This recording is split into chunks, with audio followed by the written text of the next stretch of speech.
يا مساء الأنوار، نورتوني وشرفتوني في قناتي. اللهم صل وسلم وبارك على شفيعنا سيدنا محمد عليه أفضل الصلاة والسلام.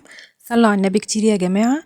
لو لسه أول مرة تشوفوا قناتي ما تنسوش الاشتراك وتفعيل زر الجرس وتدوسوا على علامة الكل علشان يوصل لكم كل جديد، وما تنسوش اللايك ببلاش يا جماعة. اعذروني يا جماعة على تأخير الفيديو، هو المفروض الفيديو ده كان نزل لكم امبارح بس بسبب مشكلة في النت عندي، فياريت تلتمسولي العذر. وده عن أمير الغناء العربي اللي ما كانش مجرد مطرب في تاريخ الطرب المصري والعربي، لكنه آخر الكبار. الرحلة اللي بدأت في السبعينيات مع الكبار، وقتها قالوا انه هينافس عبد الحليم حافظ، مرورا بقى بالسينما والحفلات الضخمة والأغنيات اللي حقيقي كسرت الدنيا. كلنا طبعا صحينا على خبر وفاة الفنان الجميل هاني شاكر بعد رحلة طويلة مع المرض، عن عمر يناهز 73 سنة في رحلة علاج طويلة. في الأول كانت هنا في مصر، دخل المستشفى بسبب نزيف حاد ناتج عن مشكلة كانت عنده قديمة يعني في القولون، وطبعا تم نقل كميات كبيرة من الدم له، لكن النزيف فضل مستمر وتم إيقافه عن طريق الأشعة التداخلية.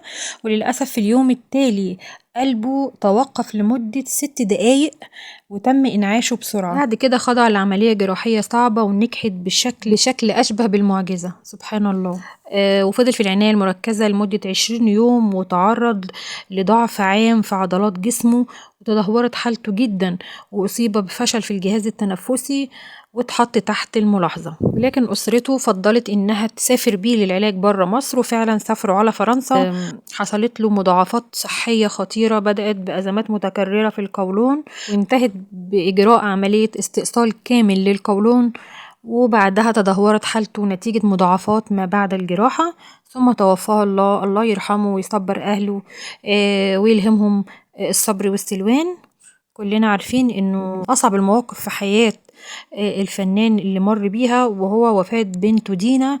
دايما في كل لقاءاته يتكلم عن بنته دينا الله يرحمها، وده اللي خلى جمهوره دلوقتي بيعيد حديثه المؤلم عن فقدان بنته. وسط صدمة رحيل هاني شاكر نفسها، رجع الجمهور لكلام قديم قاله من قلبه عن بنته، تصريحات كلها وجع وحنين خلت الناس تبكي من جديد. بمجرد إعلان وفاة الفنان هاني شاكر تصدرت السوشيال ميديا مقاطع وتصريحات قديمة له وهو بيتكلم عن أصعب خسارة مرت عليه في حياته. وفعلا كان واضح جدا في كل لقاءاته، في كل مرة يتكلم عنها إن الجرح لسه موجود، وإن السنين ما قدرتش تمحي وجع الفراق، وخاصة إنها كانت قريبة جدا من قلبه. وتوفت كمان بعد صراع طويل مع المرض، وكانت لسه صغيرة وعندها حوالي 27 سنة. كان ليه دايما جملة كده بتخلينا نبكي لما بنسمعها، وهي ربنا ما يوري حد فراق الضنا يا رب، اللهم امين. الجملة دي خرجت منه بصدق شديد، وكشفت قد ايه كان شايل ألم كبير جواه، ولكن ربنا عوضه خير في أحفاده مجدي ومليكة أولاد بنته الله يرحمها. كان بيقول إنه بيشوف إنه دايما بيشوف روح دينا بيهم في ملامحهم وكلامهم وتصرفاتهم، وده كان بيخفف عنه شوية من الوجع. وطبعا الجمهور تفاعل بقوة مع تصريحاته، واعتبروا إن وراء الفنان الكبير الجميل ده إنسان عاش أوجاع كتير، لكنه فضل ثابت ومحب للحياة ولأسرته لحد آخر لحظة. رحل هاني شاكر الصوت اللي كان بيداوي القلوب قبل ما يغني ليها، رحل لكن إحساسه هيفضل حي في كل أغنية وفي كل ذكرى جميلة عشناها مع صوته. هاني شاكر ما كانش مجرد مطرب، ده كان يعني حالة خاصة من الصدق والرقي، وصوت كده بيعبر عن مشاعرنا في لحظات الحب والوجع والحنين، وكبرنا على أغانيه، وكمان ارتبطت ذكرياتنا بكلماته، وكان جزء من تفاصيل حياتنا بجد.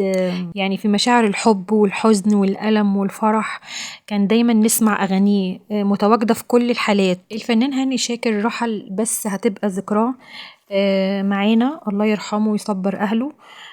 طبعا فور إعلان وفاته اللي صدم ناس كتير وأصدقائه ومحبينه من الوسط الفني ويعني كل الأوساط بصراحة كلها كانت حزينة عليه. وكمان الرئيس عبد الفتاح السيسي تقدم بخالص العزاء للشعب المصري ومحبي الفن الأصيل في وفاة الفنان هاني شاكر، ودي كانت لفتة إنسانية جميلة جدا. قد إيه لما بنخسر حد جميل كده ومبدع وعنده أخلاق وإنسانية أكيد رحيله بيأثر فينا كلنا. فأتمنى من كل اللي هيشوف الفيديو إنه يدعيله بالرحمة والمغفرة هو وكل عزيز علينا فقدناه. وكده خلاص خلاويص خلص الترند بتاعنا النهاردة، أسيبكم في رعاية الله، باي باي.